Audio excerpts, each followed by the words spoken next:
حل۔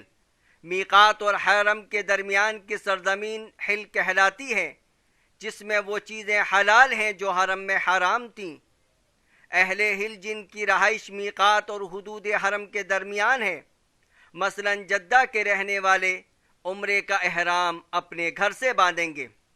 آفاق، حرم اور حل کے باہر پوری دنیا کی سرزمین آفاق کہلاتی ہے۔ آفاقی حضرات جب بھی عمرے کی نیت سے مکہ مکرمہ جانا چاہیں تو ان کے لیے ضروری ہے کہ شریعت اسلامیہ کی جانب سے متعین 5 میقاتوں میں سے کسی ایک میقات پر یا اس سے پہلے یا اس کے مقابل احرام باندھیں۔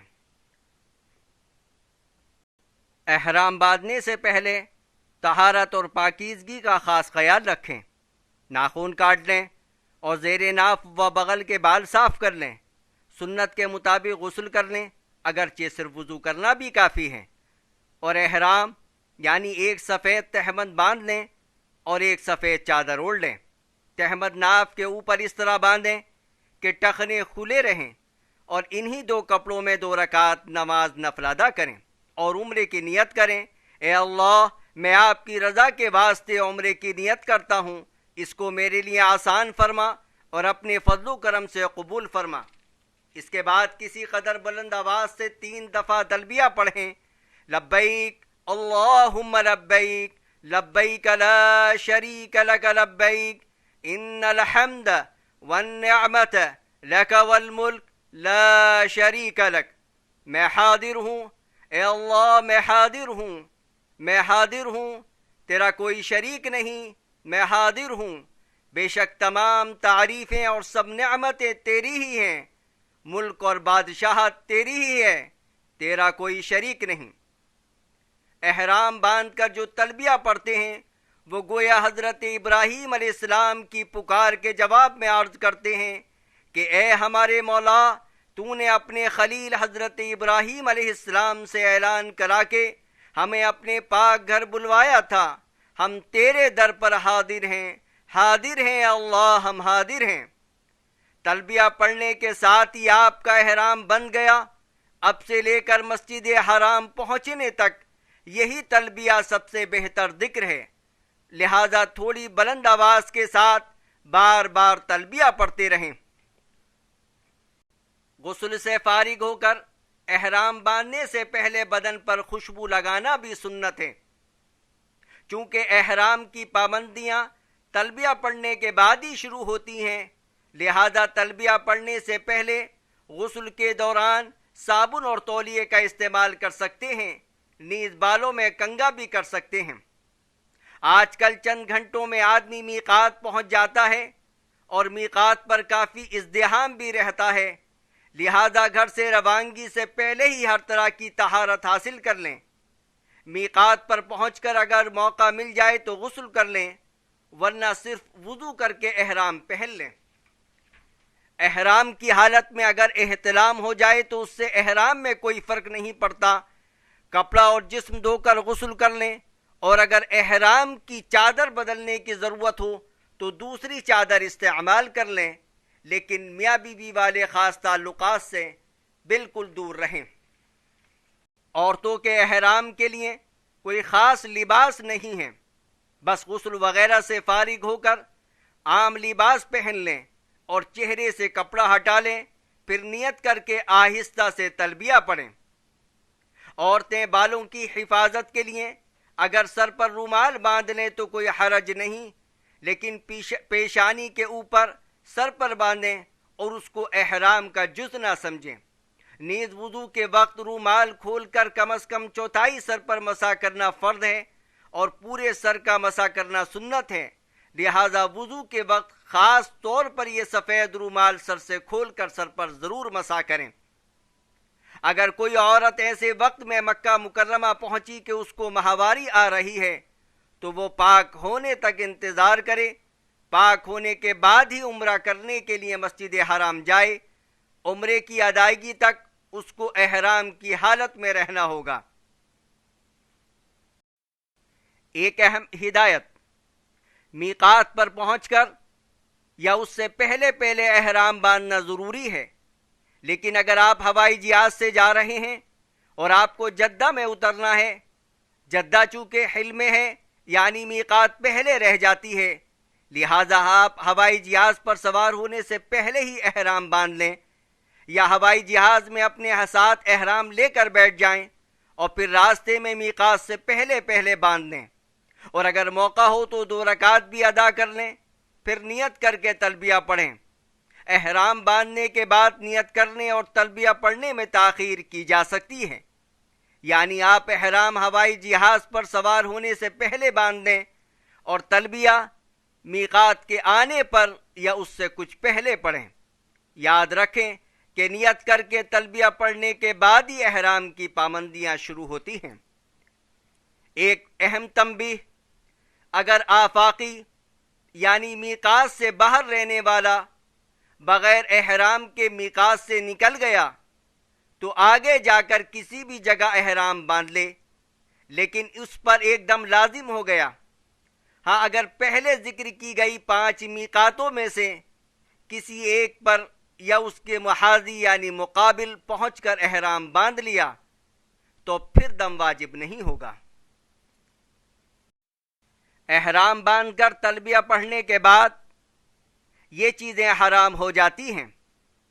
ممنوعات احرام مردوں اور عورتوں دونوں کے لیے: خوشبو استعمال کرنا، ناخن کاٹنا، جسم سے بال دور کرنا، چہرے کا ڈھانکنا، میاں بیوی والے خاص تعلق اور جنسی شہوت کے کام کرنا، خشکی کے جانور کا شکار کرنا۔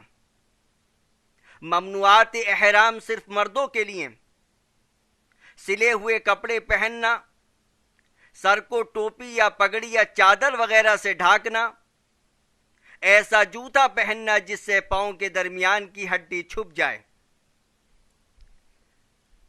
بدن سے میل دور کرنا، صابن کا استعمال کرنا، کنگھا کرنا۔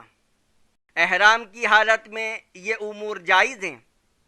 غسل کرنا لیکن خوشبودار صابن کا استعمال نہ کریں، احرام کو دھونا اور اس کو بدلنا، انگوٹھی، گھڑی، چشمہ، بیلٹ، چھتری وغیرہ کا استعمال کرنا، احرام کے اوپر مزید چادر ڈال کر سونا، مگر مرد اپنے سر اور چہرے کو اور عورتیں اپنے چہرے کو کھلا رکھیں۔ مکہ مکرمہ پہنچ کر سامان وغیرہ اپنے قیام گاہ پر رکھ کر اگر آرام کی ضرورت ہو تو تھوڑا آرام کر لیں، ورنہ وضو یا غسل کر کے عمرہ کرنے کے لیے مسجد حرام کی طرف انتہائی سکون اور اطمینان کے ساتھ تلبیہ یعنی لبیک پڑھتے ہوئے چلیں۔ دربار الہی کی عظمت و جلال کا لحاظ رکھتے ہوئے دایاں قدم اندر رکھ کر مسجد میں داخل ہونے کی دعا پڑھتے ہوئے مسجد حرام میں داخل ہو جائیں۔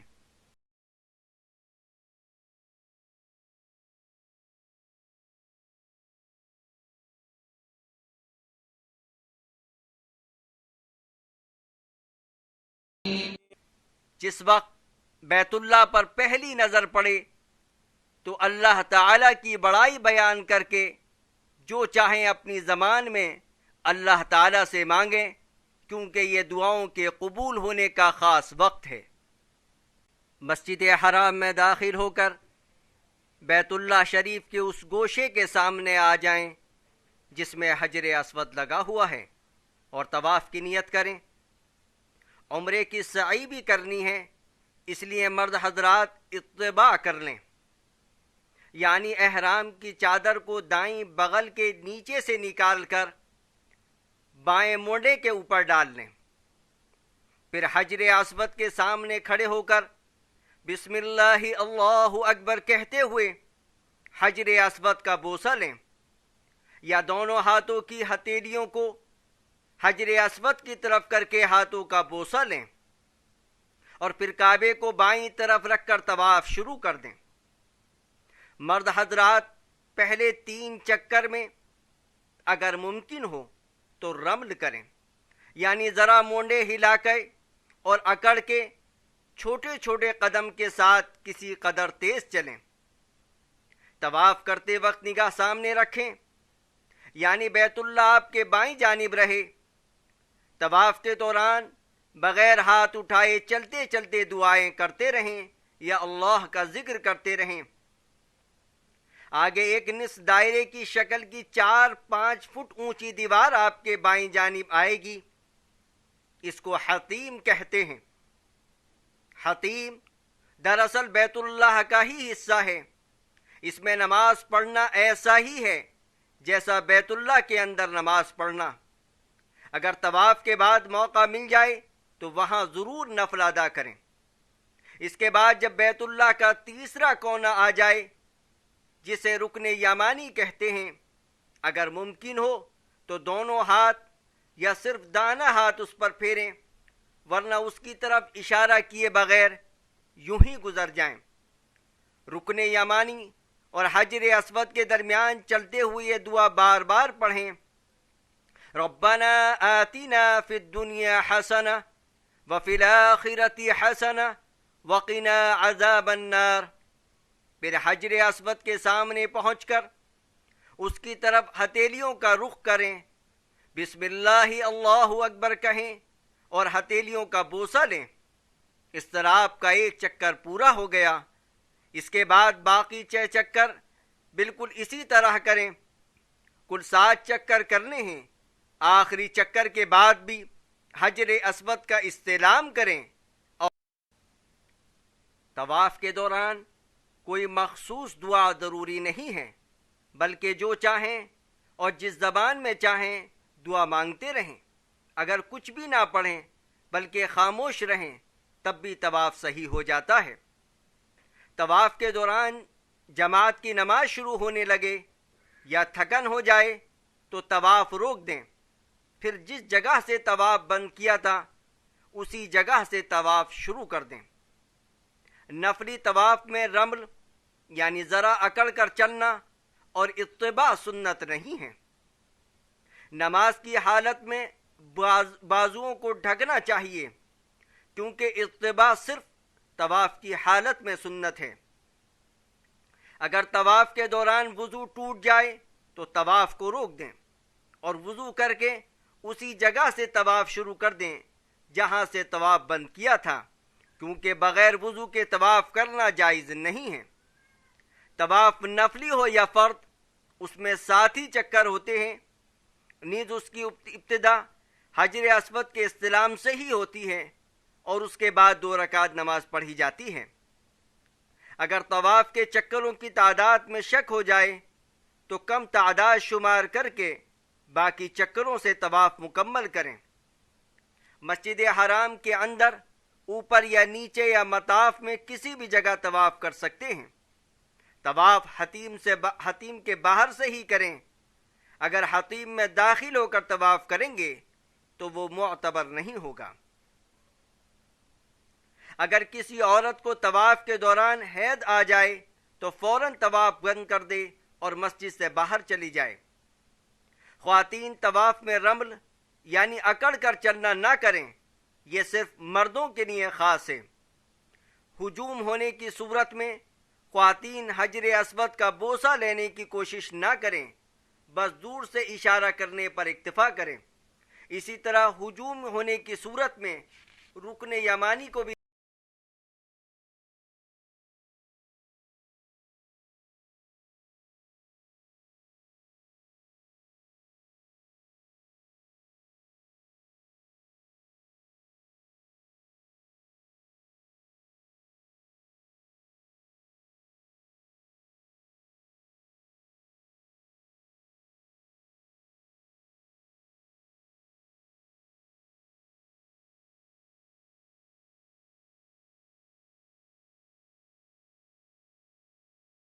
اس وقت آپ کی زبان پر یہ آیت ہو تو بہتر ہے، وَاتَّخِذُوا مِن مَّقَامِ إِبْرَاهِيمَ مُصَلًّى۔ اگر سہولت سے مقام ابراہیم کے پیچھے جگہ مل جائے تو وہاں، ورنہ مسجد حرام میں کسی بھی جگہ طواف کی 2 رکعت ادا کریں۔ طواف کی ان 2 رکعت کے متعلق نبی اکرم صلی اللہ علیہ وسلم کی سنت یہ ہے کہ پہلی رکعت میں سورہ کافرون اور دوسری رکعت میں سورہ اخلاص پڑھی جائے۔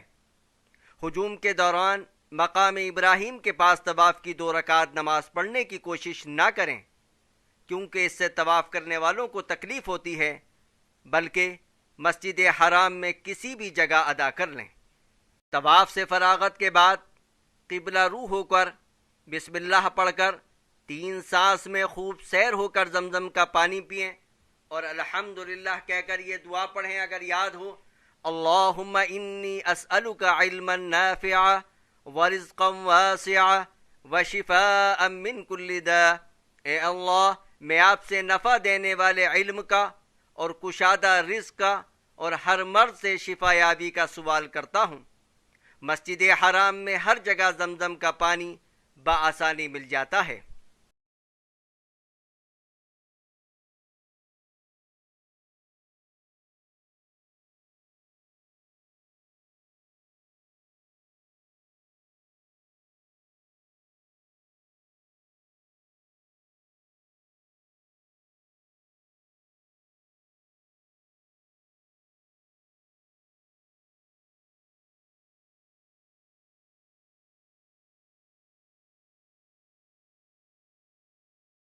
کہ زبان سے کہیں: ابدأ بما بدأ اللہ بہ ان الصفا والمروة من شعائر اللہ۔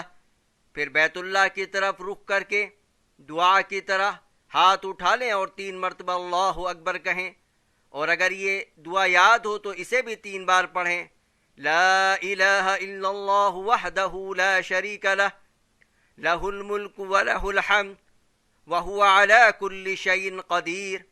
لا الہ الا اللہ وحدہ انجز وعدہ ونصر عبدہ وہزم الاحزاب وحدہ۔ اس کے بعد کھڑے ہو کر خوب دعائیں مانگیں۔ یہ دعاؤں کے قبول ہونے کا خاص مقام اور خاص وقت ہے۔ دعاؤں سے فارغ ہو کر نیچے اتر کر مروہ کی طرف عام چال سے چلیں، دعائیں مانگتے رہیں یا اللہ کا ذکر کرتے رہیں۔ سعی کے دوران بھی کوئی خاص دعا لازم نہیں، البتہ اس دعا کو بھی پڑھتے رہیں: رب اغفر ورحم وتجاوز عما تعلم انک انت العز الاکرم۔ جب سب ستون جہاں ہری ٹیوب لائٹ لگی ہوئی ہیں کے قریب پہنچیں تو مرد حضرات ذرا تیز رفتار سے چلیں، اس کے بعد پھر ایسے ہی ہرے ستون اور نظر آئیں گے، وہاں پہنچ کر تیز چلنا بند کر دیں اور عام چال سے چلیں۔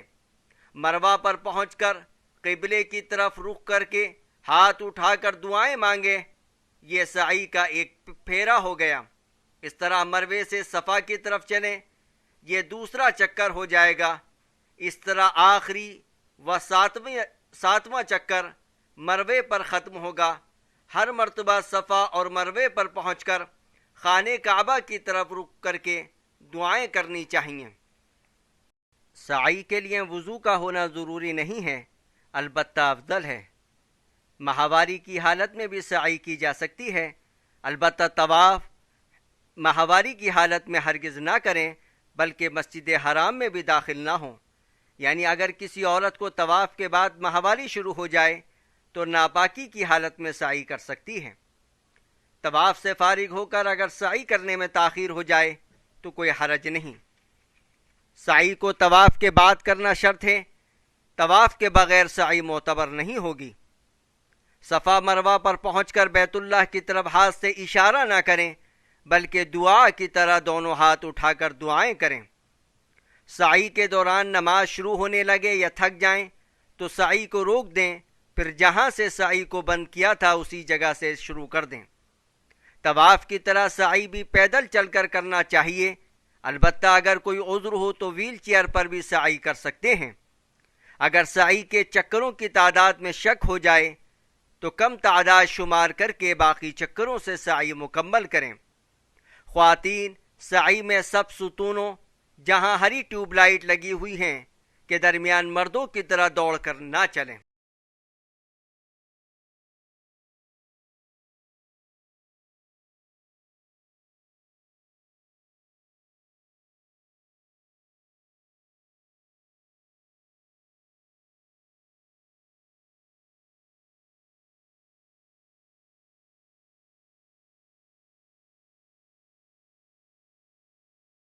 اور سعی سے فارغ ہو کر سر کے بال منڈوا دیں یا کٹوا دیں۔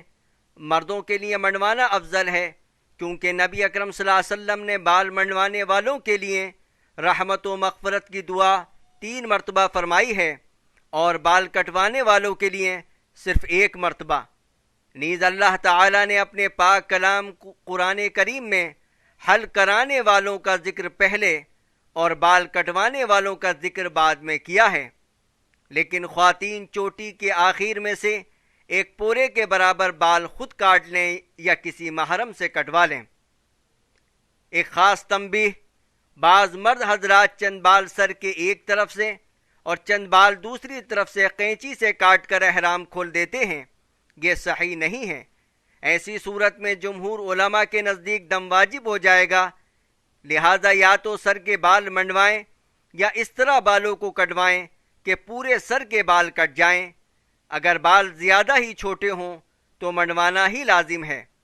سر کے بال منڈوانے یا کٹوانے سے پہلے نہ احرام کھولیں اور نہ ہی ناخن وغیرہ کاٹیں، ورنہ دم لازم ہو جائے گا۔ اب آپ کا عمرہ پورا ہو گیا، احرام اتار دیں، سلے ہوئے کپڑے پہن لیں، خوشبو لگا لیں۔ اب آپ کے لیے وہ سب چیزیں جائز ہو گئیں جو احرام کی وجہ سے ناجائز ہو گئی تھیں۔ عمرے کی ادائیگی کے بعد اپنی طرف سے یا اپنے متعلقین کی طرف سے نفلی عمرے کرنا چاہیں تو حل میں کسی بھی جگہ مثلا تنعیم جا کر غسل کر کے احرام باندھیں، 2 رکعت نماز پڑھ کر نیت کریں اور تلبیہ پڑھیں، پھر عمرے کا جو طریقہ بیان کیا گیا ہے اس کے مطابق عمرہ کریں۔ کسی میت یا انتہائی بوڑھے یا ایسے بیمار شخص جس کی صحت کی بظاہر توقع نہیں ہے کی جانب سے بلا شبہ عمرہ بدل کیا جا سکتا ہے، لیکن صحت مند زندہ شخص کی جانب سے عمرہ بدل کی ادائیگی میں فقہا و علماء کا اختلاف ہے، البتہ احتیاط صحت مند شخص کی طرف سے عمرہ بدل نہ کرنے میں ہے۔ عورتیں مرد کی طرف سے اور مرد عورتوں کی طرف سے نفلی عمرے بدل ادا کر سکتے ہیں۔